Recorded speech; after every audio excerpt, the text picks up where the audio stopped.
জয় যিশু। আজকের পাঠ হবে প্রেরিতদূত সাধু পলের পর্বীয় পাঠ। প্রথম পাঠ শিষ্যচরিত গ্রন্থ 22 অধ্যায় 3 থেকে 16 পদ। সাধু পলের অন্তরে খ্রিস্ট বিশ্বাস জাগরণের কাহিনী। পলের প্রতি জেরুসালামের ইহুদিদের আক্রোশ সেদিন চরমে উঠেছে। পল তখন তাদের সামনে দাঁড়িয়ে এই কথা বললেন, আমি একজন ইহুদি, সিলিসিয়ার তার্সাস নগরে আমার জন্ম, কিন্তু মানুষ হয়েছি এই নগরে। আমাদের পিতৃপুরুষদের বিধান আদর্শ অক্ষরে অক্ষরে পালন করার শিক্ষা আমি স্বয়ং গামালিয়েলের কাছ থেকে পেয়েছি। ঈশ্বরের মর্যাদা রক্ষার জন্যে আমারও গভীর আগ্রহ ছিল, যেমন আপনাদের সকলেরই আজ রয়েছে। এই খ্রিস্টীয় ধর্মমতের অনুগামী যারা, আমি তখন তাদের বহু নির্যাতন করেছি, তাদের হত্যা করতেও ছাড়িনি। পুরুষ নারী সকলকেই বন্দি করে কারাগারে পাঠিয়েছি। এই বিষয়ে মহাযাজক নিজে এবং প্রবীণদের গোটা পরিষদই আমার সাক্ষী। আমি তো একদিন তাদের কাছ থেকেই ধর্মভাইদের নামে পত্র নিয়ে দামাস্কাসের পথে রওনা হয়েছিলাম। আমার উদ্দেশ্য ছিল এই যে সেখানে ওদের যত লোক আছে তাদেরও বন্দি করে শাস্তি দেবার জন্যে জেরুসালামে নিয়ে আসব। পথ চলতে চলতে আমি দামাস্কাসের বেশ কাছে এসে গেছি। এমন সময় হঠাৎ দুপুর 12টা নাগাদ একটি তীব্র আলো আকাশ থেকে নেমে এসে আমার চারদিকে জ্বলতে লাগলো। আমি মাটিতে পড়ে গেলাম এবং শুনতে পেলাম কার যেন কণ্ঠস্বর আমাকে বলছে, শোল শোল, কেন আমাকে নির্যাতন করছো? আমি উত্তর দিলাম, আপনি কে প্রভু? তিনি তখন বললেন, আমি নাজারেথের যিশু, যাকে তুমি নির্যাতন করছো। এদিকে আমার সঙ্গীরা সে আলো দেখতে পেয়েছিল, কিন্তু যিনি আমাকে ওই কথা বলছিলেন তারা তার কণ্ঠস্বর শুনতে পায়নি। আমি তখন জিজ্ঞেস করলাম, এখন আমার কি করা উচিত প্রভু? প্রভু উত্তর দিলেন, এখন ওঠো, দামাস্কাসে যাও। যেসব কাজকর্ম তোমাকে করতে হবে বলে ঠিক করা আছে, সেই সব কাজকর্মের কথা তোমাকে সেখানেই বলে দেওয়া হবে।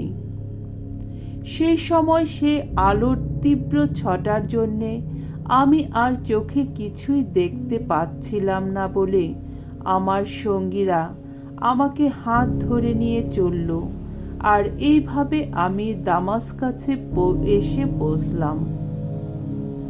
সেখানে আনানিয়াস নামে একজন লোক আমার কাছে এলেন।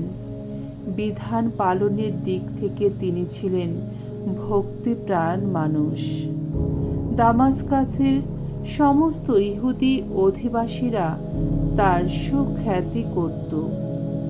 তিনি আমার কাছে এসে পাশে দাঁড়িয়ে বললেন, ভাই শোল, দৃষ্টিশক্তি আবার ফিরে পাও তুমি।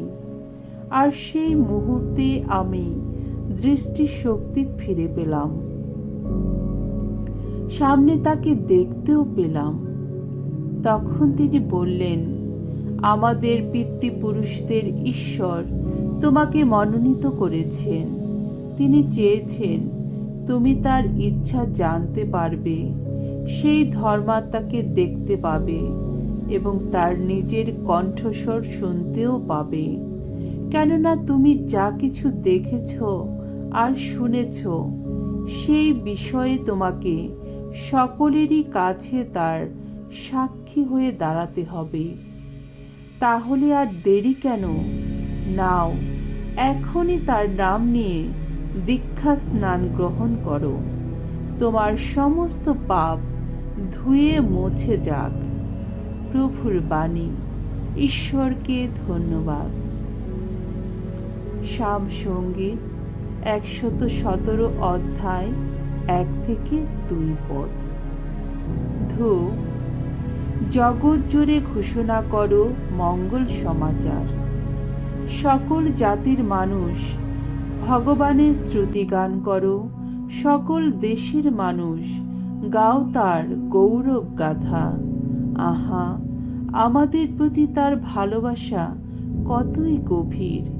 ভগবানের বিশ্বস্ততা সে তো চিরন্তন। বাণী বন্দনা। জয় জয় প্রভুর জয়। শিষ্যরূপে তোমাদের বেছে নিয়েছি আমি তো চেয়েছি এমনই কাজ করো তোমরা সবাই, যার ফল হবে চিরস্থায়ী। জয় জয় প্রভুর জয়। মঙ্গল সমাচার। মার্ক রচিত মঙ্গল সমাচার 16 অধ্যায় 15 থেকে 18 পদ। বিশ্ব সৃষ্টির কাছে তোমরা ঘোষণা করো মঙ্গল সমাচার। 11 জন প্রেরিত দূত যখন একসঙ্গে খেতে বসেছেন, তখন যিশু তাদের কাছে দেখা দিলেন। তিনি তাদের বললেন, তোমরা জগতের সর্বত্রই যাও। বিশ্ব সৃষ্টির কাছে তোমরা ঘোষণা করো মঙ্গল সমাচার। যে বিশ্বাস করবে আর দীক্ষা স্নাত হবে, সে পরিত্রাণ পাবে। যে বিশ্বাস করবে না, সে কিন্তু শাস্তি পাবে। যারা বিশ্বাস করবে, তাদের সমর্থনে তখন ঘটতে থাকবে এই সব অলৌকিক ঘটনা। তারা আমার নামে অপদূত তাড়াবে। তারা নতুন নতুন ভাষায় কথা বলবে। তারা হাতে করে সাপ তুলবে, আর মারাত্মক বিষ খেলেও তাদের কোনো ক্ষতি হবে না।